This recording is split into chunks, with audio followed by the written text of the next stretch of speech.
Welcome back, folks, to another exciting edition of Let's Play Crusader Kings 2, A Game of Thrones. As always, I am your host, J2 John Jeremy, and last we left off, Rhaegar Targaryen has managed to defend his house and the Iron Throne from Robert Baratheon in the War of the Usurper. I thought we'd go back in time to find out how House Targaryen managed to capture 7 kingdoms and unite them under one banner.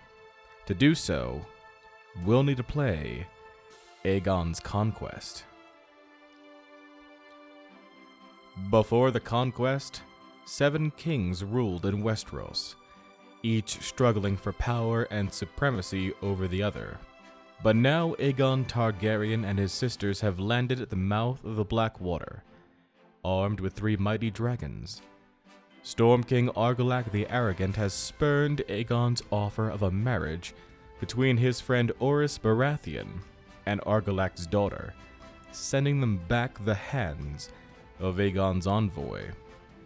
As a consequence, Aegon has vowed to conquer the 7 kingdoms, proclaiming there will be only one king. So we'll be playing as Aegon Targaryen, currently the Lord of Dragonstone. Aegon of the House Targaryen rules over the island of Dragonstone, once the westernmost outpost of the Valyrian freehold where his family had settled a century before the doom of Valyria. Along with his sister wives Visenya and Rhaenys, he rules the island that guards the entrance to Blackwater Bay. Yet, he is not content with just lording over 3 rocks in the middle of the sea. He looks west to mainland Westeros, where 7 kingdoms vie for dominance. Aegon can break this dominance, however, by forging the 7 kingdoms into one mighty realm with the fires of his dragons. But there is also the east, Essos, where the remnants of old Valyria begin a campaign of reconquest into the free cities, and he and his dragons are asked to join in the glory of bringing back old Valyria. Will he revive the old, or start anew?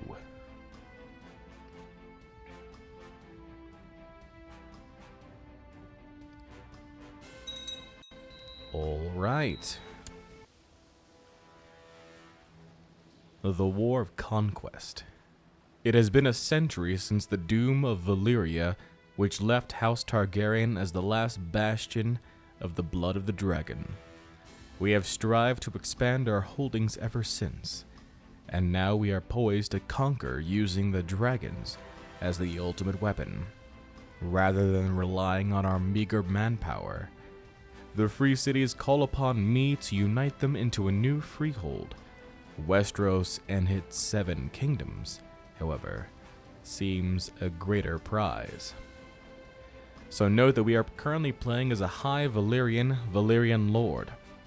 This is different from playing as a Faith of the 7 Lord, and note that the ancient religion of Old Valyria, capital of the greatest empire the world has ever known, when the doom came to that city, the faith died with it, but was preserved beyond the narrow sea by the House Targaryen. So we're the last practitioners of this religion. Now, what does this religion do? Well, priests can inherit titles, rulers can marry close kin to improve vassal opinions, Valyrian men can have up to 3 wives, Valyrian men can take up to 7 concubines, and there is no religious head. So if we take a look at this religious tab here, the Valyrian faith is currently at a moral authority of 32.5. They currently hold Volantis, Mentaris, and Dragonstone, but not Old Gis and Velos, these 2 being ruins. Now, here is our first question. Do we make Westeros bend the knee, or do we look to establish a new Valyrian empire in Essos? These are the 2 main continents here. We have Westeros and Essos. So Aegon can choose one or the other, at least at first. And for this scenario, we'll choose to have Westeros bend the knee. Note that currently, Westeros is divided into Dorne, the Stormlands, the Reach, the Rock, the Iron Isles, the Mountain Vale, and the North, each one of these being its own kingdoms. Note the Iron Isles controlling the majority of the Riverlands. But once we click this option, we'll gain the Kingdom of Westeros, the High Lordship of Blackwater Bay, and the Lordship of Blackwater Bay. So we're basically declaring ourselves king here. Otherwise, we will continue to be Lord Aegon, or at least will, I guess, become Emperor of New Valyria. Let's find out what happens. Okay. So here, we can see that we've gained the Blackwater Bay territory as well. After the Storm King Argilac the Arrogant refused my offer of a marriage between my friend Orys and his daughter, insulting me by cutting our envoy's hand off, I knew that the kings of Westeros would resist. I will take these lands by force if necessary. There will be only one king. So the question now becomes, which territory do we attack first? We have three options here. The Iron Islands, under the control of Harrenhal, which we click on his capital here. This is Harren the Black of the Iron Isles. Note his capital being in Harrenhal. This is the castle that is melted down in the actual novel. We have the Storm King Argilac the Arrogant, Durrandon. Eventually, technically, the Baratheons take over this territory. Or we can attack the lands of the Reach, currently under the control of Mern the Ninth of the Reach, Gardener. So this is before the Tyrells come into power. Don't forget that we also have the Lannisters here under King Loren Lannister of the Rock. We've got Ronel Arryn. And we have Torrhen Stark. All the way down to the south, we've got Princess Meera of Dorne. So the question is, who do we attack first? The obvious thing would be to attack the Storm King, seeing as how the Storm King was the one who started this whole conflict in the first place. But I want to see if I can melt down Harrenhal like the other guy did. And by the other guy, I mean Aegon in the actual stories. So we're going to say the Iron Islands shall submit. All local lords sworn to Harrenhal shall be subdued. King Aegon of Westeros declares war on Iron King Harren the Black. So we've declared King Aegon's conquest of the Iron Isles. Westeros is at a state of war. We should send ravens to the great lords, rallying them to the crown's defense. Unfortunately, there is no ally for us here. We're just by ourselves. Oh, never mind. We apparently, we gained a whole bunch of territories here. I like it. Excellent. Not this group, though. Stokeworth decided it's going to try and maintain its independence here. That's not smart of you at all.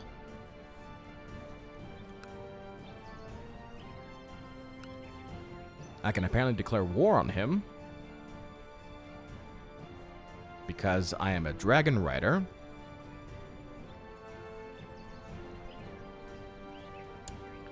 I can also give him a chance to surrender. Interesting. If I choose Dragon Conquest of Stokeworth.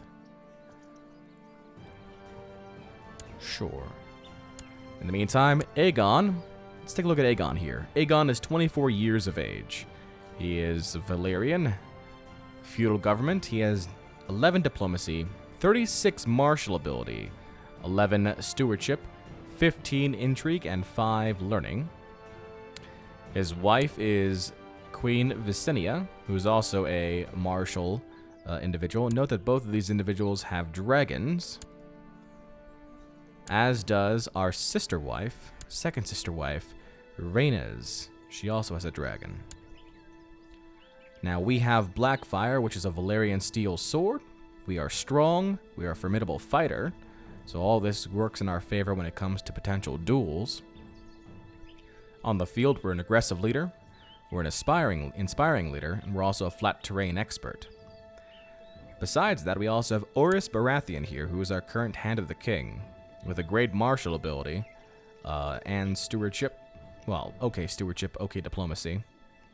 So he is a formidable fighter as well as strong and a duelist as well. He has no wife currently. Now, we need to take a look at our council.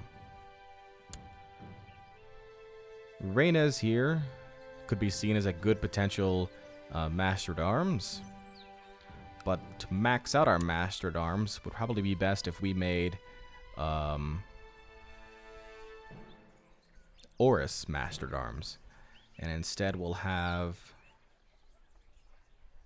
Tristan, Lord of Duskendale, as our Hand of the King, because of his stewardship ability. Not Arnell Thorne, because he is ambitious. We don't necessarily want that around. So we have Jaheira as Master of Laws. Sure, that works out fine for us. Master-at-Arms is Orys. Master of Coin is currently Crispin of Claw Isle. That's fine. Master of Whispers is Visenya currently. We can switch that up and have that be Dala, which is a better intrigue. We don't have a Maester right now. And our Stormsinger is Priest Aemon of Dragonstone.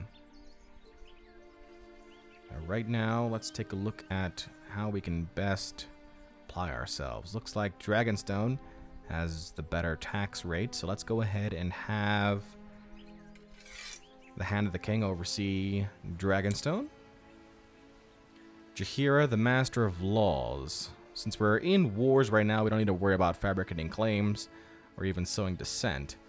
I think at this point we kind of need to focus on improving relations with our vassals, both current and future. So let's focus on Rosby here as a start. Orys Baratheon. We're going to have you train the troops here in Dragonstone.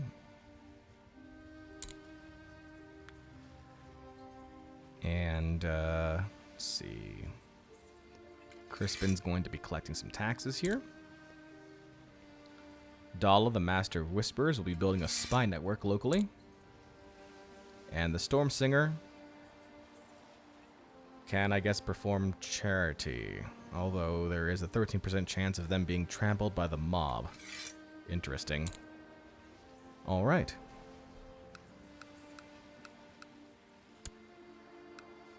So we've declared ourselves King of Westeros. We need to pick an ambition right now. Mass wealth. Become exalted amongst men. Have a daughter. Have a son. Win the war. Let's focus on winning the war first. Picking a character focus. Sure, we'll pick war because that's obviously a thing for us right now. And again, our focus is the Iron Isles. So it'll take a while for our levy there to rise up. So we can currently raise 2,000 soldiers. Go ahead and do that. And I'm going to grab my fleet here, embark it, and bring it over to Blackwater Bay. We're then going to attack Stokeworth.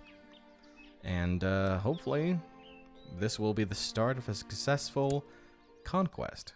If not, then we'll see a change in history. Let's go ahead and get started with this campaign of Crusader Kings 2, A Game of Thrones.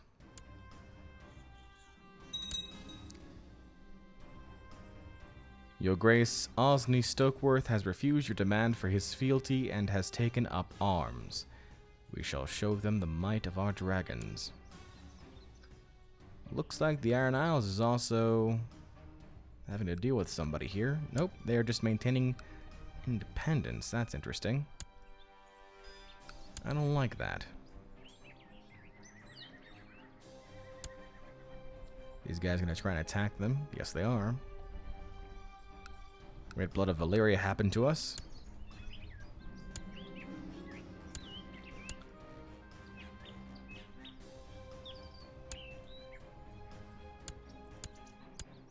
Okay, we've got our fleet there. We're merging up our armies. Aegon is leading.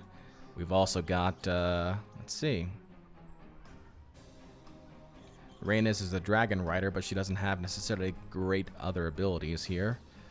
We can give it to Daemon. And, let's see. Holy Warrior and Trickster, or Inspiring Leader and Cavalry Leader. Either way sounds pretty good for me. Let's go with Jakar here. We're going over to Stokeworth. And we're going to be attacking this army here. This is the war against Lord Osney here. All hail his grace Aegon of the House Targaryen, King of the Andals and the Rhoynar and the First Men, Lord of the Seven Kingdoms and Protector of the Realm. Long live the King. That's me. Now, here is where it gets interesting. We, as a dragon rider, have the option to deploy our dragon in battle. Now, deploying your dragon will annihilate the enemy host, however it comes with a price. You put your dragon at risk, the land is burned, and the people will dislike you for what you did to their lands. Just keep that in mind. The enemy are beyond counting. Their ranks reach beyond the horizon, armor shining in the midday sun. Your dragon roars in eager anticipation, and you cannot help savoring your victory. So you have two options here. Choose to have your dragon attack, or say that my knights can handle this themselves. If we have him attack, Balerion, our dragon, gains 50 prestige. There is a 1% chance of Balerion being maimed, a 2% chance of Balerion being wounded. Now you can see there that Lord Osney, Barion, Humphrey, Arwen, and Lord Osney, apparently Lord Osney gets it twice, a whole bunch of troops are killed, and the troops get minus 95% morale, and there's a 33% chance of us receiving an event. Let's see what happens with our first dragon attack. Dracarys. Instant annihilation for the Stokeworth forces. Your reports from Dragonstone that his charity work on your behalf is proceeding well. The poor have been fed and your pious standing has improved. We can still do much good. Excellent. All right. And with that, we already have a 100% positive war score against Lord Osney here. We enforce our demands, we gain 80 prestige, he loses 40 prestige, and he bends the knee. Like so. Excellent. Now, we turn our attention towards Harren.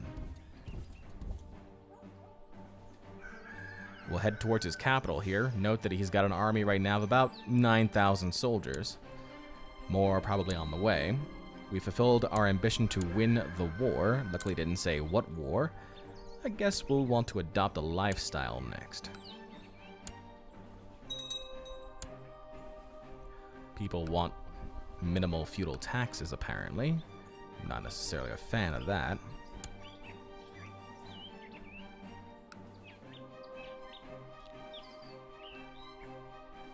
Army of Aegon. Where is Harren? Harren is leading troops in Shoreham. He's in this army right here. Okay. He's also considered to be a tyrant. Alright. I was hoping that I wouldn't have to deploy the dragon in my own territory, but it looks like we'll have to. We'll be attacking him in So's Horn. Okay, 2,000 soldiers versus 9,000 soldiers. Again, normally would end in our defeat, but because we have a dragon, we can potentially turn the tide of battle. Note that each time I do this, though, we run the risk of the 1% chance of Balerion being maimed and the 2% chance of Balerion being wounded. Plus, the people hate me after a while.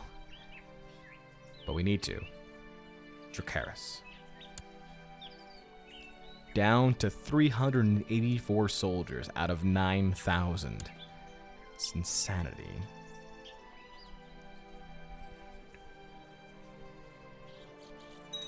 Excellent. With that one victory, we're currently at 77% positive war score right now. We're continuing on our way toward Harrenhal. Harren the Black is currently reigning in that territory, so he's probably preparing for a siege right now. His mistake. Daemon, Aegon, and Jakar are all on their way. Ah, he's trying to raise soldiers. Now, for an army of 465, I probably won't use my dragon for that. Yeah, see? No need. Excellent. 81% positive war score. However, we can now decide to deploy our dragon in the actual siege. So we've got Harren the Black of the Iron Isles. Looks like Harwin, Donnell, and Aegon are all there as well. With one fell swoop, we could put an end to the entire Hoare family line. Deploy our dragon in the siege. Your enemies think they are safe on the other side of rock and mortar. Do the fools truly believe such petty defenses can hold back your fire? Dracarys. Defending troops get minus 100% morale. Defending troops take 100% losses. Two things may happen. 80% chance of Harren mounting a stern defense but ultimately lose. 20% chance of the entire castle populace being exterminated. Again, 1% chance of Balerion being maimed, 2% chance of Balerion being wounded. My character will receive an event, and I'll get castle ruins in Kingspire, Widow's Tower, and the Tower of Dread. All of those being these three castles here. Dracarys.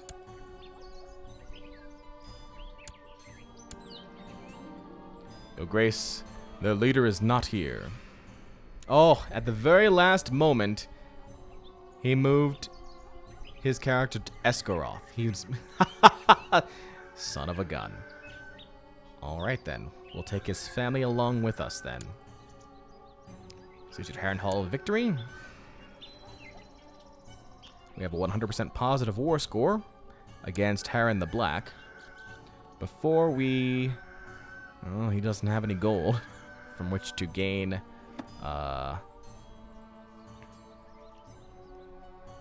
funds from, unfortunately. Now, I could kill them all. Execute Donnell Hoare. Since Donnell is from an enemy country, no one will object. Aegon is not captured. Harwin is captured, though. He's also the heir. Can execute him as well. Can also execute this guy's wife, too.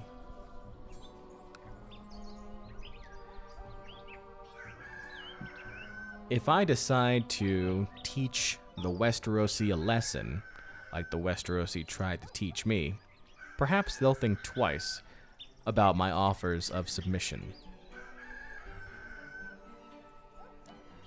Donnell Hoare, you are hereby declared to be executed by the king. You have decreed that Donnell Hoare shall be executed for his crimes. Perhaps he should make a meal for my dragon. Yes, let my dragon devour him. 25% chance of King Aegon of Westeros gaining the trait of Cruel. Donal Hoare gains the trait Fed to a Dragon. So which...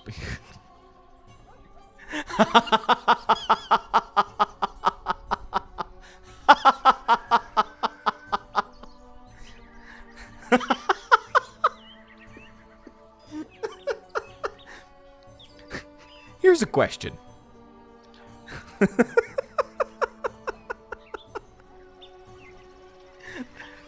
How is it only -1 health for being fed to a dragon? I've seen plagues that are worse. Now, unfortunately, you lose piety by doing this, apparently. So, no. That is a cruel way to die.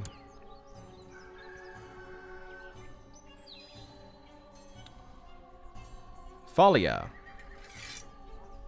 the queen, executed.